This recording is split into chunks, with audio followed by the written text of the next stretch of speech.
Taylor Kanhaiya Lal हत्याकांड के विरोध में घटनास्थल से 500 मीटर की दूरी पर पथराव की खबर आ गई है।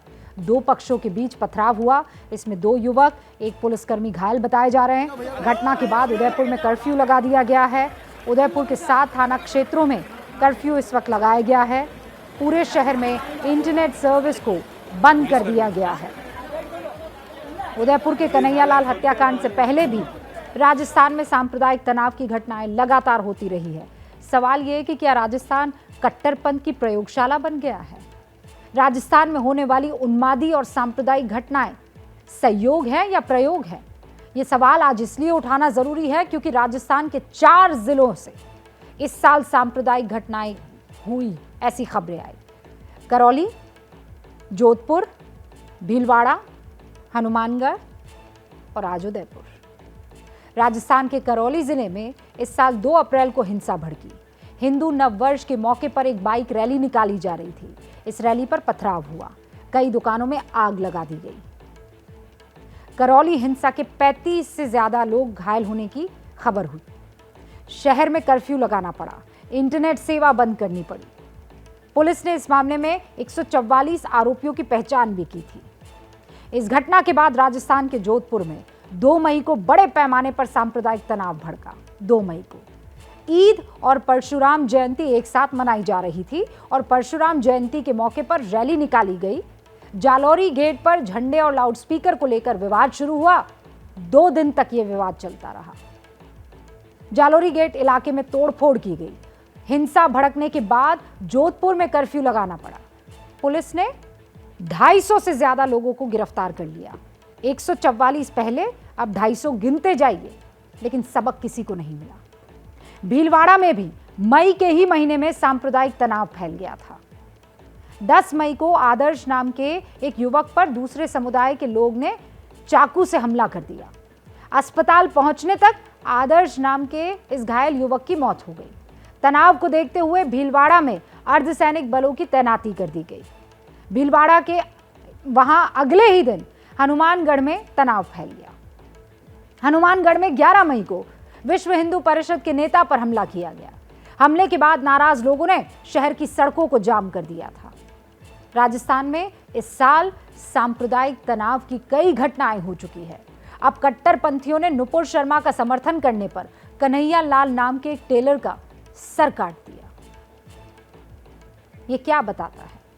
नुपुर शर्मा का यह विवाद जब से शुरू हुआ है तब से लगातार अंतर्राष्ट्रीय आतंकी संगठन भारत को धमकियां दे रहे हैं। सबसे पहले AQIS यानी अल कायदा इन इंडियन सब कॉन्टिनेंट ने धमकी दी। 6 जून को भारत में हमले की धमकी दी। कहा दिल्ली, मुंबई, यूपी और गुजरात में आत्मघाती हमले करेंगे। इसके बाद मुजाहिदीन गजवतुल हिंद नाम के आतंकी संगठन ने धमकी दी। कहा नुपुर शर्मा को बगैर शर्त दुनिया भर से माफी मांगनी चाहिए, वरना परिणाम भुगतने के लिए तैयार रहे।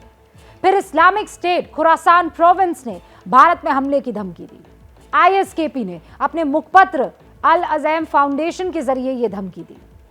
यानी कुल मिलाकर इस घटना के बाद पूरे भारत पर आतंकवादी घटनाओं का खतरा मंडरा रहा है और इसीलिए अब चिंतन करना बहुत जरूरी है। महाराष्ट्र की राजनीति से जुड़ी अब आगे की खबर बताओ, उससे पहले आक्रोश और गुस्सा इस वक्त आप इन तस्वीरों को देखकर हो सकते हैं, लेकिन कानून अपना काम करेगा और वो मोहब्बत का जो धागा है वो किसी कीमत पर टूटे ना।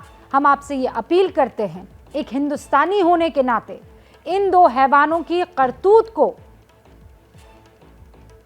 किसी भी तौर पर ना तो जायज ठहराया जाए या फिर इनके नाम पर बाकियों के साथ किसी तरह की ज्यादती को जायज ठहराया जाए। याद रहे, आप हिंदुस्तानी हैं, आपको वतन से मोहब्बत है और कानून पे भरोसा। पैगंबर मोहम्मद पर विवादित टिप्पणियों के बाद अब दुनिया भर में इस तरह के हिंसक घटनाएं और हत्याकांड होते आ रहे हैं। मास्टर स्ट्रोक में हम आपको इन विवादों की एक वर्ल्ड रिपोर्ट दिखाना चाहते हैं। शुरुआत भारत से करेंगे। मई 2022 में नुपुर शर्मा ने पैगंबर मोहम्मद पर विवादित बयान दिया। इसका असर क्या हुआ? 3 जून 2022 को कानपुर में नमाज के बाद हिंसा हुई। अगस्त 2020 कांग्रेस विधायक अखंड श्रीनिवास मूर्ति के भतीजे ने पैगंबर को लेकर सोशल मीडिया पर एक पोस्ट किया। इसके विरोध में 11 अगस्त 2020 को बेंगलुरु में विधायक के घर पर तोड़फोड़ की गई। डीजे हल्ली और केजी हल्ली पुलिस स्टेशन पर भी पथराव किया गया, जिसमें 2 की मौत हुई, 60 पुलिसकर्मी घायल हुए। दिसंबर 2015 को हिंदू महासभा के नेता कमलेश तिवारी ने पैगंबर मोहम्मद के खिलाफ बयान दिया। 18 अक्टूबर 2019 को लखनऊ में कमलेश तिवारी की गला रेतकर हत्या कर दी गई। अक्टूबर 2020 को फ्रांस की राजधानी पेरिस में एक इतिहास टीचर ने पैगंबर साहब का कार्टून दिखाया। इसके विरोध में 18 साल के एक छात्र ने टीचर का सर कलम कर दिया। जनवरी 2015 को फ्रांस की राजधानी पेरिस में चार्ली एब्दो नाम की एक पत्रिका ने मोहम्मद सल्लल्लाहु अलैहि वसल्लम का कार्टून छाप दिया। 7 जनवरी 2015 को चार्ली एब्दो के पेरिस ऑफिस पर 2 आतंकियों ने अंधाधुंध फायरिंग की। चार्ली एब्दो के काम करने वाले वहां पर 12 लोगों की इस अंधाधुंध फायरिंग में जान चली गई। फ्रांसीसी टीचर की हत्या का विरोध राष्ट्रपति मैक्रो ने खुद किया था और कार्टून का समर्थन भी कर दिया था। उसके बाद पाकिस्तान सहित कई इस्लामिक देशों ने फ्रांस के खिलाफ प्रदर्शन किए थे।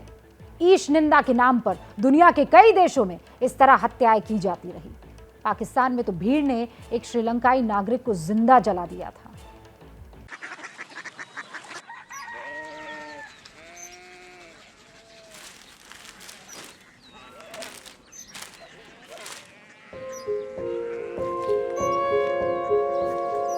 बाबा बाबा कोरिया सिटी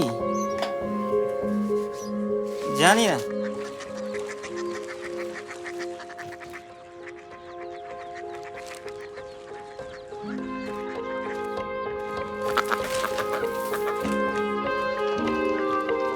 कोरिया सिटी।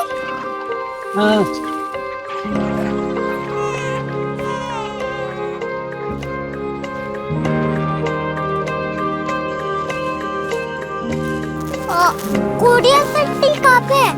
शहर अंग्रेजी लगे हैं।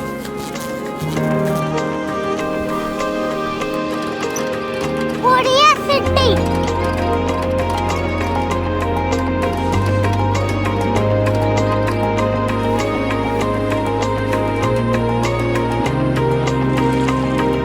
वो बहुत दूर है।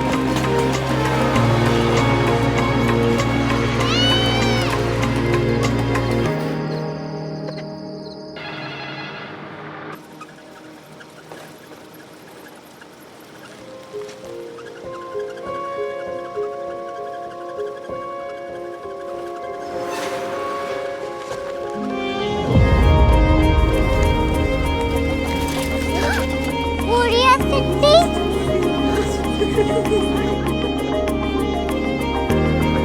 दुनिया को कुछ लोग बड़े होते हैं। कोरिया सिटी कहाँ है? प्रोफेसर साहब को पता होगा। हो, ये छोटा वाला ग्लोब लगता है और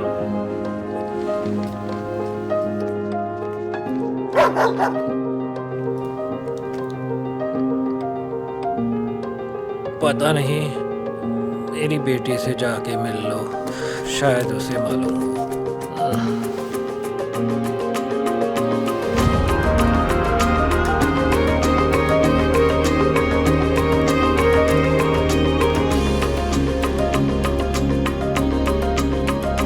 हाय, बाबा ने भेजा है। Come here. Korea city. Korea city नहीं, क्यूरियोसिटी। वो क्या? That's what brought you here? जो तुम्हें यहाँ तक ले आया। क्यूरियोसिटी।